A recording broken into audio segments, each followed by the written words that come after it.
xibaar yi gën a fës ci internet bi ñu wax ko doore ak Fatimata Bintou Ba gis ngeen ko léegi mu ngi doon ajuster chaise am n'est-ce pas ça veut dire qu'elle est fin prête à vous parler Fatima maa ngi lay nuyu. maa ngi lay fay Sofia Ba maa ngi nuyu téléspectateurs ak internautes yu ITV yi. alors Fatima les échos du net tey ñoo waxtaanee xibaar bi nga xamante ni bon depuis 2 jours on en parle hein, mais les internautes ont beaucoup commenté mu di levée du blocus fële ci cité Keur Gorgui devant le domicile d'Ousmane Sonko lan lañ ci wax ak naka lañ gisee mbir yi. après plus d'une 50aine de jours yi nga xamante ni blocus ba daal dinañ koy installé foofu la ci cité Keur Gorgui ca wetu ki nga xamante ni mooy këru Ousmane Sonko léegi nag daal dinañ koy dindi lundi bi la mbir yi daal di amee gannaaw loolu nag Sofia Ba ay wax daal dinañ ci commencé juddu lan moo waral ñu daal di lever blocus wi parce que ñu fàttali que amoon na ay xew-xew yu bëri yoo xamante ni jot nañ kaa amal ngir ñu mën kaa lever mais boobu ba léegi defuñu ko donc lundi lañ ko daal di def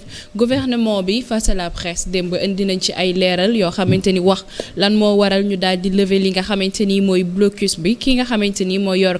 kaddu gouvernement bi di porte-parole bi di Abdou Karim Fofana démb kaddu yu mu ci daal di yëkkati xamle ko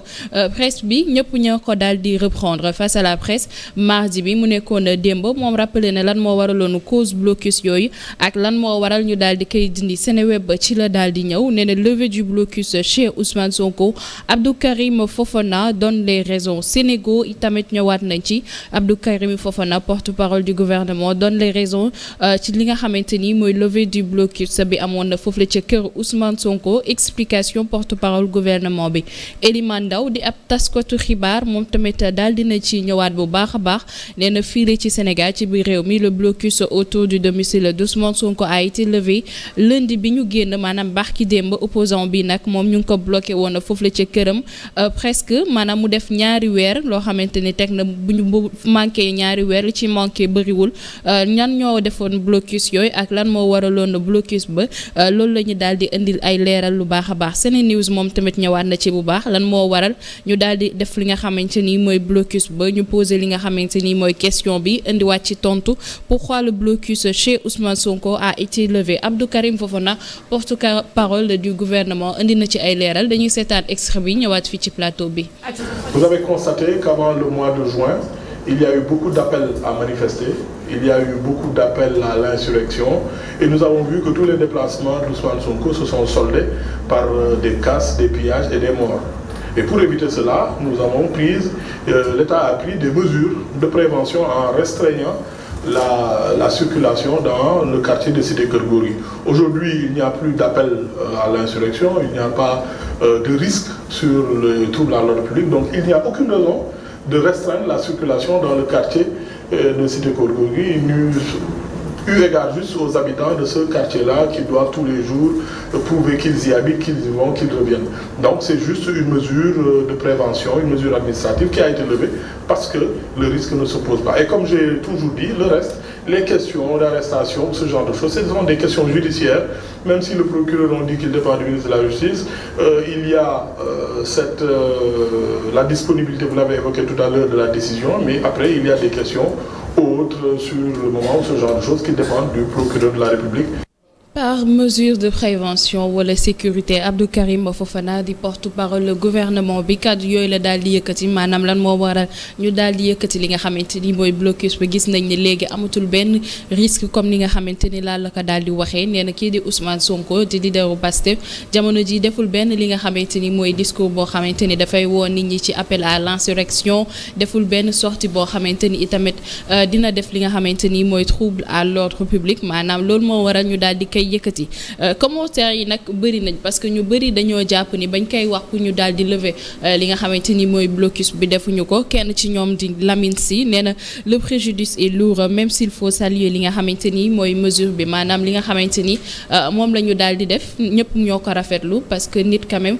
quoi qu'on puisse dire bu fekkee mu ngi en liberté comme ni ñu koy wax installer benn blocus ci këram dafay daal di causer li nga xamante ni mooy préjudice pas seulement ci Ousmane Sonko mais ñëpp ñi nga xamante ni ñoo dëkk foofu la ci cité Keur Gorgui Sofia Ba Alors, une question que je me suis toujours posée, Maudit, parce que c'est toujours les populations qui m'intéressent plus, parce que le jeu politique, bon, filet nek, les acteurs politiques, ou les mesures judiciaires, elles seront là pour ne pas un peu banaliser aussi, parce que c'est une affaire de justice. Mais ma question, ça a toujours été, que la population de cité Gogi dit Dundé, blocus pendant plus de 50 jours, comment est-ce qu'ils ont vécu cette situation-là, comment est-ce qu'ils ont vécu dans leur quartier, comment ils se sont sentis de voir ça, et parce qu'à mon instance, à Sodé, mais cité Gogi, c'était complètement bloqué. Donc, en tant qu'habitant de cité Gogi, ce qui m'intéresse plus, c'est comment est-ce qu'ils ont vécu ces jours-là, parce qu'il n'y avait pas seulement Ousmane Sonko qui c'est deux coups de cité Gogi, mais eux aussi, d'une manière ou d'une autre, ils étaient emprisonnés. Maintenant, pour ce qu'il en est des mesures de sécurité, mesures judiciaires et même, je dirais, stratégie politique, ils sont mieux placés. Les acteurs politiques sont mieux placés que nous pour nous informer. Mais les populations, malheureusement, sont prises en otage toujours dans cette mêlée-là. Et je trouve ça dommage, Younoussa. Ils sont les plus grands perdants. À chaque fois que des décisions pareilles sont prises par l'État du Sénégal. En tout cas, moi, je suis interrogé par rapport à la situation que le habitant cité Gorgui nekkoon ba ñu jëlee ndogal li ba léegi ñun à la radio Sophia on a fait tellement de reportages par rapport pour suivre ouais. Mais gis-gis bi constat bi benn la jafe-jafe lañ doon dund voilà pour nga dem pour nga ñëw gars yi dañu doon feuilleter tout le temps et ça c'était un monde c'est pas que Ousmane Sonko qui était emprisonné mais c'était par exemple tous les habitants de ce quartier yi nga xam dañu doon am ay tolof en tout cas li ci gën a am solo on évolue par rapport ak actualité bi xam nga mooy écriture bi baa la def sànq xam nga quelqu'un qui était ñuy fàttaliku bi ñu fi ministre de la justice seetsee jàkkaarloog Aïssata Ndiaye Fall booba def naa ci liñ jël mesure bi ne dañoo def blocus bi ñu bëri naan dañ koy jàpp duñ koy jàpp en tout cas moom dafa waxoon ne Ousmane Sonko peut être cueilli à tout instant loolu moo nekkoon sa déclaration mu évoluer beneen mbir am ñu defaat encore face à la presse ñu ni c'est parce que c'est la décision qui n'est pas disponible la décision de justice qui n'est pas disponible nous attendons la disponibilité de cette décision pour pouvoir en fait maintenant que ñu mën ko interpeller que ni jusqu'ici li ñu jàpp mooy tey jii officiellement depuis en tout cas jël nañu ndogal yëkkati ko mais dañuy wax ne xëy na mën nañu wax ne que vent de décrispation mooy ñëw non seulement cité Keur Gorgui mais également ci Sénégal yëpp parce que li yëngal réew mi ci 2021 2022 ba léegi yëpp mënu ci génne turu Ousmane Sonko et tout le temps c'est des questions politiques te jàpp naa fi mu toll nii li ñu war a def yitte fi mu toll nii mooy fexe ba immigration clandestine problème d'inondation dund bu cher bi facture courant bu cher bi ak yenn yi nga xam ne war nañu ko waxtaanee fi mu toll nii ngelawaay na ci nguur gi def ful ak fayda ñu régler seen question politique si fekkee c'est une question crypto politique en tout cas personnelle ñu régler ko bu ko defee askan bi fi mu toll nii ñu mën a régler seen yëf nous sommes Sophia Ba li ñu desee ci présidentielle bëreetul on est le 26 nous sommes à je te fais le compte à rebours xam nga damaa baax nous sommes à 215 précisément de la présidentielle 215 jours 215 jours yi Sophia Ba doon ay 215 jours yu dal bëgg naa mu nekk dal su ma sañoon wax téléspectateurs yi ñuy seetaan que fu ñu jëm day dal mais malheureusement ñi seq langue politique bi dañoo nekk nit ñoo xam ne pour ñu toog waxtaan ba sax léeg-léeg li ñuy waxtaan li ñuy déggoo gis nañ ko ci dialogue national bi wala dialogue politique bi dañuy waxtaan ba déggoo la ñu déggoo ñu yóbbu ko ca assemblée nationale mu juraat coow mais Sophia bu ñuy waxtaan ba déggoo mais warut a jur coow. normalement. donc dialogue ñun dañuy le président de la République maa ngi rafetlu keroog discours bu mu defoon bu muy wax ne du bokk. bu muy préciser que ce pays c'est un pays de dialogue. oui c'est un pays de dialogue et il faut impérativement que ñu sàmm ko. mais dialogue googu la nag bu découler sur des conclusions. des conclusions boo xam ne ñëpp ci d'accord je pense que leur application ne doit pas poser problème. et leur application fu mu toll nii il faut ñu décrisper vraiment le climat tendu ce climat est politiquement tendu il faut impérativement ñu mën ko kii mbir yi feex parce que. les hommes passent. Les institutions demeurent. Il faut impérativement que lii ñu weesu ko soxna Fatima. ngir ñu delluwaat ci li nga xam ne moo am solo mooy question yaa ngi fi. gone yaa ngi amatuñu espoir. ñu ngay dem Sofia Ba je sais pas ndax kii la déet hors sujet am déet boo xoolee dernière semaine bi est-ce que xam nga mooy semaine nu graduation. oui. beaucoup d'institutions ISM dans d'autres je pense universités virtuelles du Sénégal ils sont plus des milliers aujourd'hui des étudiants yoo xam ne am nañu seen parchemin am nañu seen diplôme xam lu ñu wër liggéey.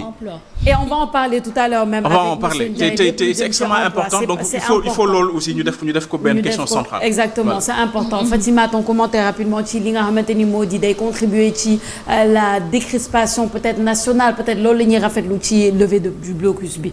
On peut dire que benn ouf de soulagement la. nekkul rek de la part de Ousmane Sonko mais plutôt résidents ñi nga xamante ni ñoo nekk cité Keur Gorgui. Mais dafay affecter même loo xamante ni de manière beaucoup plus large. Parce que tey jii kenn koo xamante ni amoon nga mbokk bu nekk cité Keur Gorgui doo ko mën a seeti parce que dañuy naan peut-être accès bi c'est limité déplacement bi ñu bëri mënuñu fa woon accéder wala sax boo fay accéder di ngeen la fouiller xool ndax am mën nga faa dem autorisation donc loolu noonu yëpp mu doon laaj pour dugg ci juste foo xamante ni benn autorité moo fa dëkkoon. mënoon nañoo xool neneen loo xamante ni dañ koy daal di régler plutôt que de priver liberté bi pas seulement à Ousmane Sonko mais ñëpp ñoo xamante ni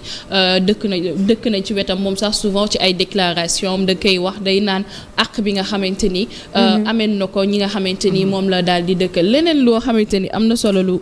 Younoussa daal di daanele mooy semaine bi ñu nekk semaine de graduation maanaam plus de 1500 2000 étudiants yoo xamante ni jamono ji ñu ngi nekk sur le marché de l'emploi sortie bi nga xamante ni mooy gouvernement bi def nañ ko face à la presse donc duñu jéem a ut ay solution pour ndaw ñi nga xamante ni xëyu ndaw yi souvent dañ koy wax mais ba léegi solution bi dafa des boo xoolee li nga xamante ni nit ñi commencé nañ perdre espoir parce que Sofia jàkkaarloo nit ku lay wax ni man su ma gisoon gaal goo xamante ni damay dem day dem donc loolu moo la tellement que sénégalais yi pas sénégalais yi mais ñu bëri ñoo xamante ni ñàkk nañ espoir ci seen réew mi te lan moo ko waral politique bi niñ koy defee parce que suñu politiciens yi ñu bëri ñoo xamante ni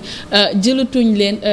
maa ngi jéggalu ci cadre mais jëlatuñ leen ay royukaay te pourtant ñoo xamante ni ñoo war a defar suñu cité bi ñoo war a defaraat suñu dëkkin parce que politicien bu nekk ni nga lan moo waral nga nekk politicien aspirer nga développer bi nga xamante ni mooy cité wala société bi nga dëkk bu fekkee politicien bu nekk nag tey ji intérêt personnel am la daal di jiital citoyen lambda bi moom tamit dafay xool naka laa mën a def pour defar sama avenir et avenir bi ñu bëri jàpp nañ ni mooy jël gaal yi génn dëkk bi alors que c'est pas ça et vous me permettez tellement de bien faire la transition dañuy waxtaanee lépp lu jëm ci emploi dans quelques instants je suis avec monsieur Ndiaye juste le temps de gërëm le centre la Fatima ci li nga xamante ni moo di li gën a fës ci internet bi amoon na solo